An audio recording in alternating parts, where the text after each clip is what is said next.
तो 13 फरवरी 2026 ये एक ऐसी तारीख है जो यूरोप की इमिग्रेशन पॉलिसी में एक बहुत बड़ी तब्दीली लेकर आई है। इटली और यूरोपियन यूनियन ने मिलकर कुछ ऐसे फैसले किए हैं जिनका असर सीधा सीधा हजारों लोगों की जिंदगियों पर पड़ेगा। तो आइए आज इन अहम तब्दीलियों को जरा तफसील से समझते हैं। पनाह के मुतलाशियों के लिए यूरोप के दरवाजे बंद कर दिए गए हैं। ये अल्फाज आप समझें कि यूरोप की नई हकीकत की अक्कासी करते हैं। हुआ यह है कि यूरोपीय पार्लियामेंट ने हाल ही में इमिग्रेशन पर तारीख के सबसे सख्त कानून मंजूर किए हैं और ये पूरे बर्र-ए-आज़म के लिए एक बिल्कुल नए दौर का आगाज है। आज की अपडेट में हम 4 खास चीजों पर बात करेंगे। सबसे पहले यूरोप का नया पनाहगुज़ीनों का मुआहदा, फिर इटली का यूटिलिटी बिल बोनस क्या है, उसके बाद देखेंगे कि इटली और जर्मनी का नया इत्तेहाद क्या रंग ला रहा है, और आखिर में क्लिक डे की दरखास्तों पर भी एक नजर डालेंगे। तो चले सबसे पहले बात करते हैं इस सबसे बड़ी तब्दीली की, यानी यूरोपियन यूनियन का नया इमिग्रेशन और पनाहगुज़ीन मुआहदा। ये कोई मामूली कदम नहीं है, इसने पुराने सिस्टम को आप समझें कि मुकम्मल तौर पर बदल कर रख दिया है। अच्छा, अब ये फैसला कोई आसानी से नहीं हुआ, काफ़ी मुतनाज़ा रहा, और हैरानी की बात यह है कि इसके हक में सिर्फ 196 वोट आए, जबकि 226 अरकान ने इसकी मुखालफत की। तो मुखालफत ज़्यादा थी, लेकिन इसके बावजूद ये मुआहदा मंजूर हो गया, और ये यूरोप की पॉलिसी में एक बहुत बहुत बड़ी तब्दीली का इशारा है। तो इस नए कानून में है क्या? इसके 3 बुनियादी असूल हैं।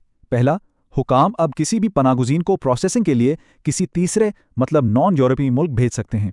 दूसरा ये कि उन्हें उसी यूरोपीय मुल्क वापस भेजा जा सकता है जहां से वो पहली बार दाखिल हुए थे। और तीसरा ये कि इससे डबलिन रेगुलेशन के उसूलों को और ज़्यादा मजबूत कर दिया गया है। तो ये डबलिन रेगुलेशन है क्या वाला? दरअसल ये यूरोपीय यूनियन का एक बड़ा अहम कानून है जो कहता है कि पनाह की दरखास्त पर कार्रवाई की जिम्मेदारी उसी मुल्क की है जहां कोई शख्स पहली बार दाखिल होता है। अब ये कानून कोई नया नहीं है, लेकिन इस नए मुआहदे ने इसे बहुत ज़्यादा सख्त कर दिया है। इसका मतलब ये हुआ कि अब कोई अपनी मर्जी के मुल्क का इंतखाब आसानी से नहीं कर पाएगा। और सिर्फ यही नहीं, इसके साथ साथ यूरोपीय यूनियन ने कुछ ममालिक को महफूज भी करार दे दिया है। इस लिस्ट में बांग्लादेश, मिस्र, इंडिया, कोसोवो, मराकेश, ट्यूनिस और कोलंबिया शामिल हैं। इसका सीधा सा मतलब यह है कि अब इन ममालिक के शहरियों के लिए यूरोप में पनाह हासिल करना तकरीबन नामुमकिन हो जाएगा। तो जहां एक तरफ यूरोप अपनी सरहदों पर सख्ती कर रहा है, वहीं दूसरी तरफ इटली के अंदर अपने शहरियों के लिए कुछ माशी रिलीफ की खबरें भी हैं। तो आइए अब जरा इटली की इस नई पॉलिसी पर बात करते हैं जो खासतौर पर खानदानों को माली मदद देने के लिए बनाई गई है। अच्छा, इस बोनस को समझने के लिए ना ISE को जानना बहुत ज़रूरी है। ये दरअसल एक इशारिया है, एक इंडिकेटर जो इटली में किसी भी खानदान की माशी हालत बताता है। मतलब उनकी आमदनी, असासे, घर के लोग, ये सब देकर एक वैल्यू निकाली जाती है। और इटली में ज़्यादातर सरकारी फ़ायदे मिलने का इन्हिसार इसी ISE वैल्यू पर होता है। तो ये बोनस बोलते आखिर है क्या? ये 55 यूरो की एक वन टाइम पेमेंट है जो हुकूमत उन खानदानों को देगी जो इसके अहल हैं, ताकि बिजली और गैस के बढ़ते हुए बिलों में उनकी कुछ मदद हो सके। तो कौन लोग इस बोनस के लिए अहल हैं? सारा दारोमदार ISE पर है। जो आम घराने हैं उनके लिए ISE की हद 15,000 यूरो से कम होनी चाहिए, लेकिन अगर किसी घर में 4 या उससे ज़्यादा बच्चे हैं तो उनके लिए ये हद बढ़ाकर 20,000 यूरो कर दी गई है। और ये एक अहम तब्दीली है। याद रहे कि पहले ये रियायत 3 बच्चों वाले खानदानों को मिलती थी। चलें अब आगे बढ़ते हैं तीसरे हिस्से की तरफ और ये समझने की कोशिश करते हैं कि इन सख्त पॉलिसियों के पीछे सियासी तौर पर क्या चल रहा है। और यहाँ सबसे अहम चीज़ है इटली और जर्मनी के दरमियान बनने वाला ये नया और काफ़ी ताकतवर इत्तेहाद। तो इस नए इत्तेहाद की बुनियाद क्या है? दरअसल 3 मुश्तरका मकासद हैं जिन पर ये दोनों मुल्क मुत्तफिक हैं।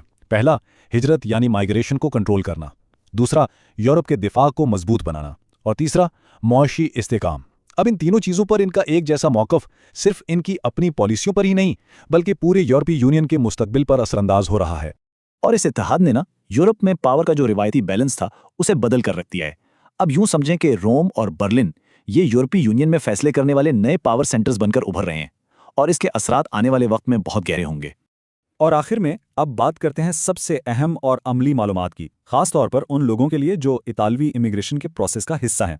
अच्छा, आगे बढ़ने से पहले जल्दी से ये समझ लेते हैं कि नोला वास्ता क्या चीज़ है। ये एक सरकारी इजाज़तनामा है, एक क्लियरेंस सर्टिफिकेट जो इटली में काम करने या दाखिल होने के लिए बहुत ज़रूरी होता है। तो ये रहा 2026 का क्लिक डे शेड्यूल। यहाँ एक बहुत अच्छी खबर है, और वो ये कि जिन लोगों ने 12 जनवरी को दरखास्तें दी थीं उनके नोला औस्ता अब जारी होना शुरू हो गए हैं। तो अब सिर्फ 2 तारीखें बाकी रह गई हैं, 16 फरवरी और 18 फरवरी। तो आज की सारी बातचीत का खुलासा क्या है? 3 बड़ी बातें हैं। पहली, यूरोपीय यूनियन ने पनाहगुज़ीनों के लिए अब तक के सबसे सख्त क़वानीन मंजूर कर लिए हैं। दूसरी, इटली में जो अहले ख़ानदान हैं उन्हें 55 यूरो का नया यूटिलिटी बोनस मिलेगा। और तीसरी और अहम बात, क्लिक डे की दरखास्तों के लिए अब सिर्फ 2 तारीखें 16 और 18 फरवरी बाकी हैं। तो आखिर में सवाल सबके जहन में आता है कि जैसे जैसे यूरोप की पॉलिसियां बदल रही हैं, वहां रहने वाली तारकीन वतन कम्युनिटीज़ का मुस्तकबिल क्या होगा?